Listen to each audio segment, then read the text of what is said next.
How you going, guys? Yeah, I'm back again with another reaction. This one is gonna be Drew Thomas stand-up comedy. So yeah, let's go and check out, guys. Thought about you guys a lot. I said, the married people stuck at home, I want to be like them. I envy these guys. Some of you don't even dress yourselves anymore. You just Yeah, wear the true. next When you get clean married, shirt. that's what it should I be. want that. Then I'm like, where do you go to find this wife? You can go to clubs or bars. I don't like going to nightclubs. Nightclubs are filled with single mothers and liars. There's a lot of single mothers in the club, and overall, single mothers are doing a good job, but the world is crazy, Yeah. and you need to wait a while before you introduce these guys you dating to your kids. I went out with this single mother 2 times. I'm at work, the school called me to come pick up her son. Now that's mad. I mean, that's going too far, especially. But 2, 3, 4 years, okay, that's all right. That's fine. But not in the first a week or a month. You can't put my name on the list to come pick up your son. I only seen this dude 2 times in the dark at your house.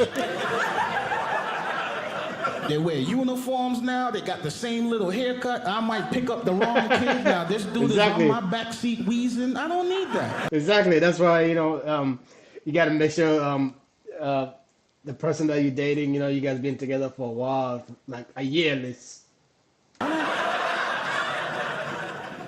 But I'm scared. I'm not afraid to admit it. Marriage is a major decision. How many times in your life do you want to lose half your stuff?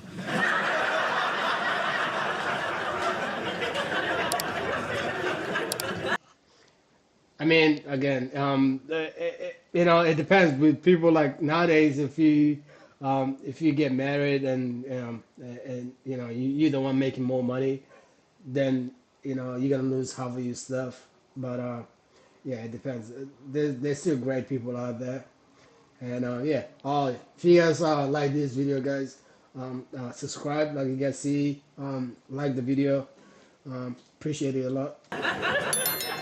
And I'll share with you what scares me the most. What scares me the most about marriage is the fact that men and women don't even look at marriage the same way. When women talk about marriage, it's a happy occasion. I'm getting married, I got my ring, I got my colors picked out, I got 4 of my fat friends. I mean, I think a lot of people they dream about those kind of stuff. That's why especially with women, they dream about it a lot. So when they find the right person, hey, that wedding has to be the best wedding, better than that friend. Sometimes I think that's how they think. Stand next to me. It's gonna be a beautiful day. No, their dress is ugly, mine is pretty. But it's not the same for the men. When men talk about marriage with our friends, it sounds like something you get diagnosed with. Did you hear what happened to Charles? No, what? He's getting married. No! I just seen him last week. When did he find out? She told him yesterday at dinner.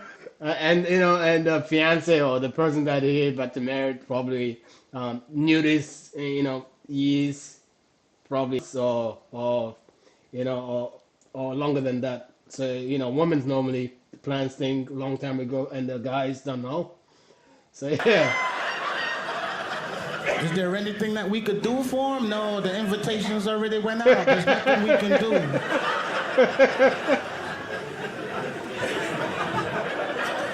It's rough. Just buy him a beer next time you see him, guys. I live in Atlanta. You think it'd be easy to find somebody in Atlanta. We have every group represented. We got the LGBTQ community. But it's 2022. You can't offend anyone. You can't step on anybody's toes. If you meet somebody in Atlanta that's attractive, you have to say things like, how long have you been a woman? Yeah, the world's crazy. I mean, the world's very crazy. For the last 5 years, I guess. Yeah, things like this went when left hard, you know, it's a crazy world we're living in now. I would just say that.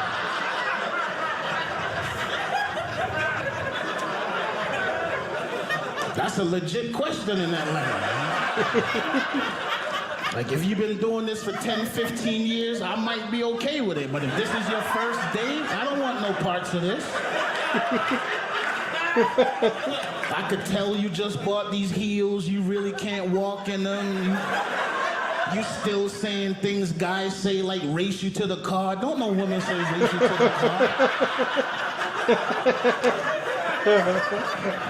car. Shotgun and, I'm going to be sitting in the front seat. I mean, some women normally say, "Oh, open the door for her," make sure she's not stepping on the water when you park your car. Don't park it in the muddy. Make sure you park it somewhere she can step and, dare her high heels. That's what women would say. But I practice what I preach.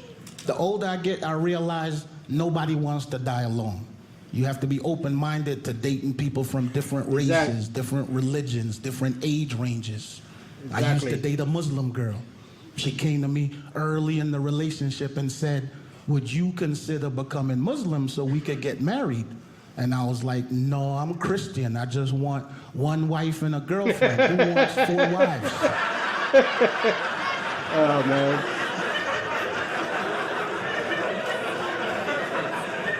I was raised right,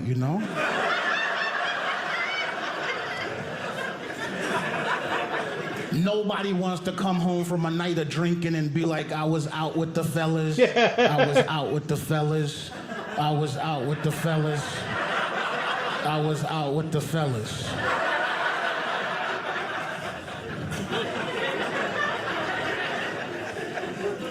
The relationship had some good and some bad. It lasted 4 years and we broke up. And I moved from Atlanta to Vegas. And that's every relationship, guys. Some, work hard for a few years. Some, last for like, decade. Some just don't see the sun, So it's just part of life, relationship. Make sure you find that person and value them. The person that you really want to be with them. For a while, I just had to get away and start over. The women know what I'm talking about. You just get tired of 4-year relationship after 4-year relationship. And I needed a new start. I'm sitting in Vegas and a good friend of mine called me up. You always have a good friend who helps you through the breakup. And my buddy was like, especially if they live in Vegas. "Man, you're in Vegas. Why don't you see what Vegas has to offer?"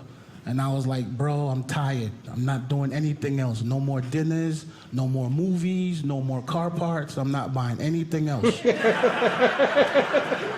Thanks for laughing at me. I'm not the only person.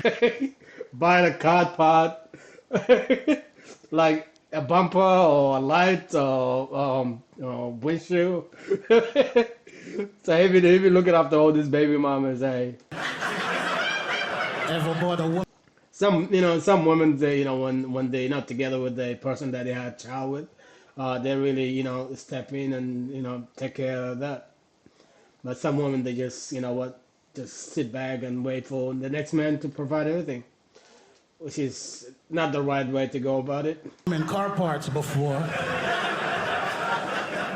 And it reminded me of a time I was dating a young lady, and one day she called me out the blue and was like, "Hey, I'm down here at the tire shop. I got the kids with me, and the guy is saying that I need front and back brakes. Is there any way that you could come down and help out?" And I was like, "Yes, I could come down and help out, but you need to call the other 2 guys you sleeping with too, and let's get them down here and help out with the door."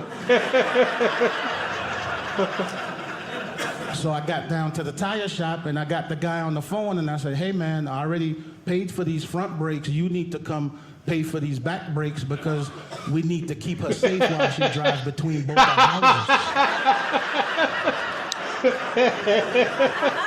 Oh, man. You're not gonna take my brakes and stop at I mean, that kind of relationship that you in, oh, man. his house. I'm fair, I'm not a fool. Yeah, right. So my buddy, in trying to cheer me up, he says, "I know what you need. You need a chubby girl. You never dated a chubby girl. Chubby girls are fun." So I went and found a chubby girl, but Okay. nobody told me chubby girls eat your leftovers.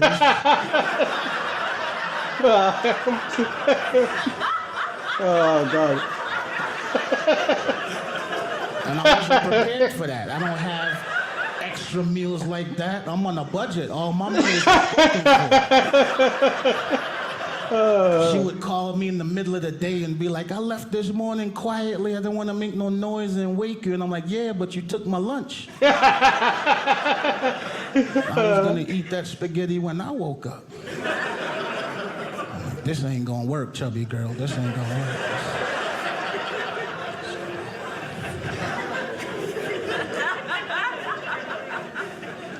But I meet women with kids. I don't mind if you have kids. I just don't like bad kids. I don't like the people with the big 5-year-olds dragging.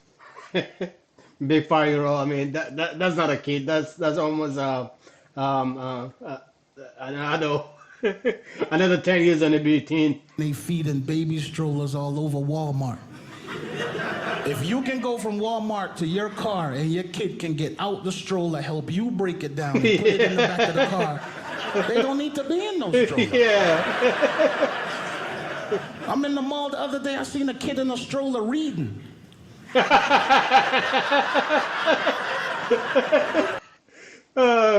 it out.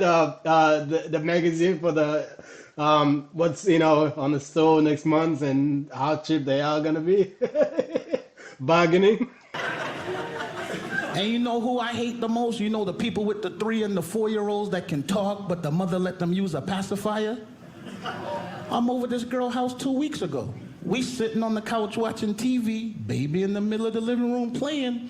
All of a sudden, out of nowhere, the baby go, you know I got a doctor's appointment tomorrow, right?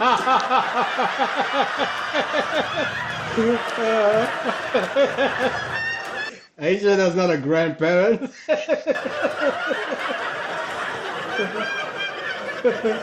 Oh man.